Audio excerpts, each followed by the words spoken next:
So we just got this recent high profile release from OpenAI of GPT 4.0, where it showed off all these really improved voice capabilities. And unfortunately, this is now being overshadowed by an equally high profile controversy. And the controversy is about where these voice capabilities came from.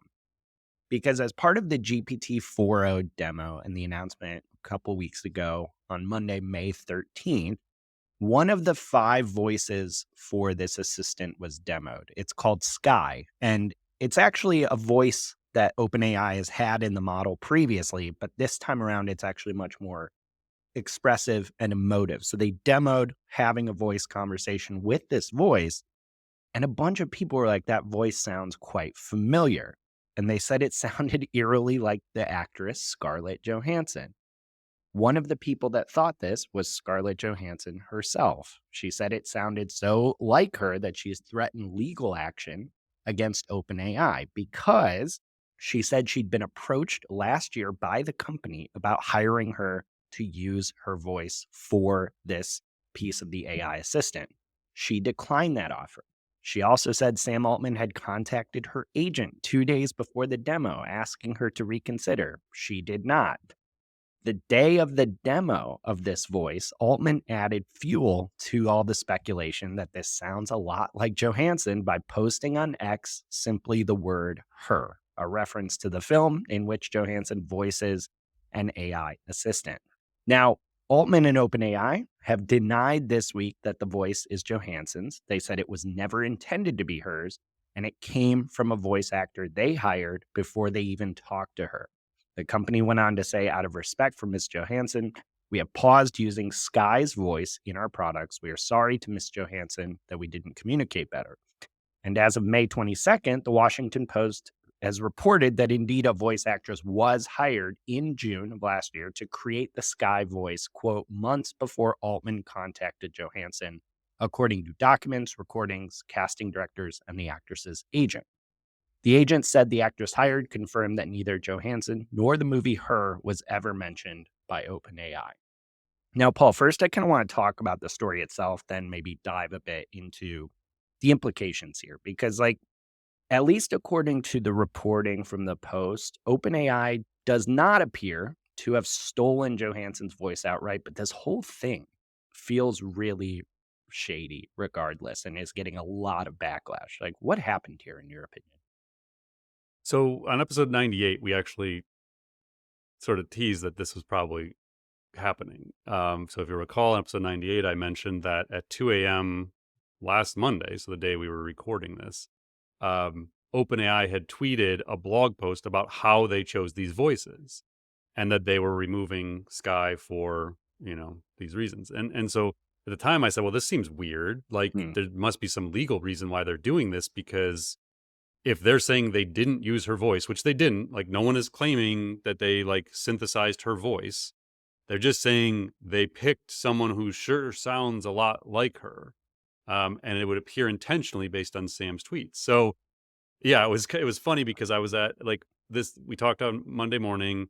I said like this might be some legal thing. And then that night I'm at my son's got like a baseball camp. And so I'm just like sitting there and I happen to, check Twitter, and sure enough, I see the statement from the NPR tech reporter, Bobby Allen, and he said, yeah, the agent just sent me exclusively this statement from Scarlett Johansson. So this is like Monday night at, I don't know, like 7:15 p.m. Eastern time. Hmm. And so it's one of those, you start seeing everybody's retweeting it, and I'm like, but it's just a screenshot. Like, where did this come from? And you're like, this can't be real. And then like, no, within 20 minutes, he verified this is very real. And then some other media outlets kind of verified it as well. So I'm gonna read a quick excerpt from her statement because I think it's really important. There's 2 parts in here I want to call out. So it said, last September, I received an offer from Sam, who wanted to hire me to voice the current GPT-4 system. He told me he felt by my voicing the system, this is the part I boldfaced, I could bridge the gap between tech companies and creatives and help consumers to feel comfortable with the seismic shift concerning humans and AI. He said he felt that my voice would be comforting to people. He went on to say, after much consideration for personal reasons, I declined the offer. 9 months later, my friends, family, and general public all noted how much the newest system Sky sounded like me.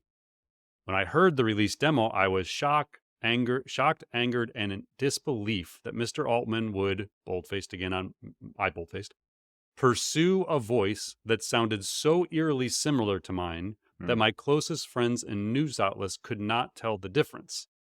And then you mentioned that he even insinuated it was in reference to her with the tweet, her.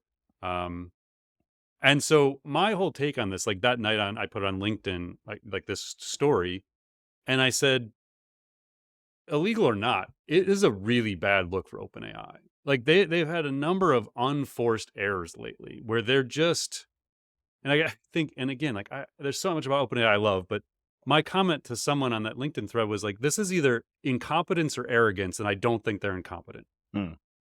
Like at some point, it's just like, we're gonna do whatever we want. I'll call you and give you one more chance, but like I'm gonna drop this with or without you. And then you drop it, and then you gotta pull it back, even though you're claiming you legally did it, which they probably did. Like it probably is a voice actress who, quote unquote, just happens to sound exactly like her. And they can say, hey, we hired this voice actress months before we reached out to Scarlett Johansson. Yeah, but you mean to tell me you didn't have the idea to have a voice actress that sounded like her Mm. before you reached out to Scarlett Johansson? You've probably been thinking about this since day one of the voice models. So my big picture take here is, for a company that wants our trust, that wants us to believe they can shepherd in AGI safely, and wants all of our corporate and personal data, they are making a lot of PR missteps. Mhm. So from the Sora training data, which we still won't admit to that they used YouTube videos to do it, even though Sundar said they did last week. Like we know they did it, and they won't just admit it. The super alignment team gets dissolved last week. That was supposed to shepherd in the safe AGI and super intelligence. Then last week, a day later, Sam gets blasted because there was rumors, which were then validated, that when employees leave OpenAI, they have to sign these insane non-disparagement agreements that Mhm. say you will not say anything bad about OpenAI, and you won't even admit that this document exists, that this agreement between us, you not saying anything bad, even exists. And if you do, we will take back your vested options. So you have employees leaving OpenAI who stand to lose millions of dollars in options they have already earned. Sam comes out and says, no, no, no, this was a big mistake. I didn't realize it was happening. It's bad on me as a CEO. Well, then documents come out that Sam's the one that signed the thing. Like it's a legal, like 2-page document, and he's signatures on it 3 different times. So maybe he just doesn't read legal. I don't know. But again, the big picture here is not to nitpick one individual thing. Did they make a bad choice?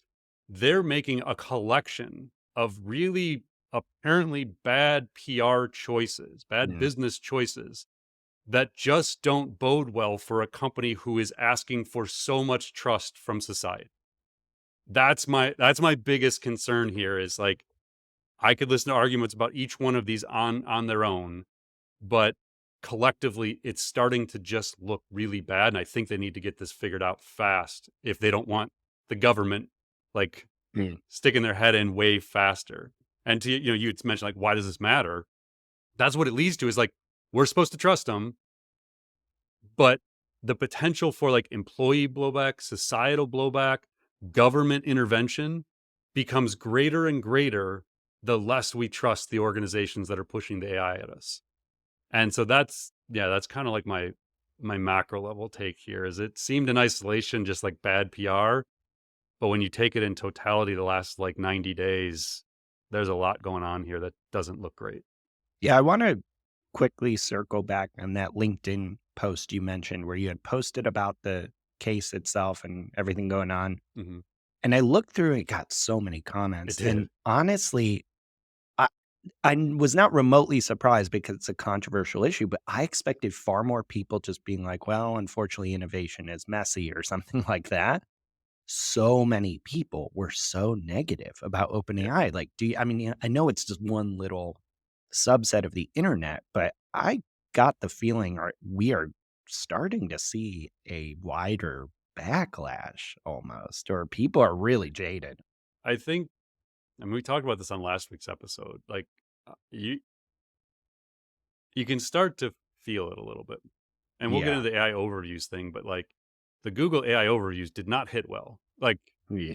and so you're again, like it's all qualitative at this point. Like I can't look at a trend data chart and say, yeah, it's definitely happening. People are starting to resist it. But you start to see these individual examples where, well, that AI overviews thing didn't go so well. Boy, the her thing really pissed some people off. And Mhm. you do start to sense a bit of a momentum toward some backlash. I'm not going to say like we're reaching a tipping point of any kind, but Yeah. yeah, I agree. Like the one comment from Jay on there's like the plagiarists do plagiarism, like breaking, and it's like okay, like that's one perception. Um, but I think it was a lot of like that whole unforced error approach of like, yeah, this is just really stupid. Like, why would you do this? And again, I can't, I don't want to like. I tried to think about this. Like, is it arrogance? Is it incompetence? And Mm. I really just think they just think they can get away with this stuff. Like, they can just do it. They can go take YouTube videos and apologize later or not, or pay a fine later or not. Like, I feel like there's this almost like sense of invincibility right now Yeah. with some of these AI companies where they're just going to do whatever they have to do to accelerate innovation and the models, and there's going to be some bumps along the way that they're just going to fight through. Again, it is the Facebook mentality for a decade plus. This is what Zuckerberg did, and this is what Elon Musk does. And so I think that there is a bit of a sense of invulnerability from some of these tech leaders that they're just going to do what they got to do.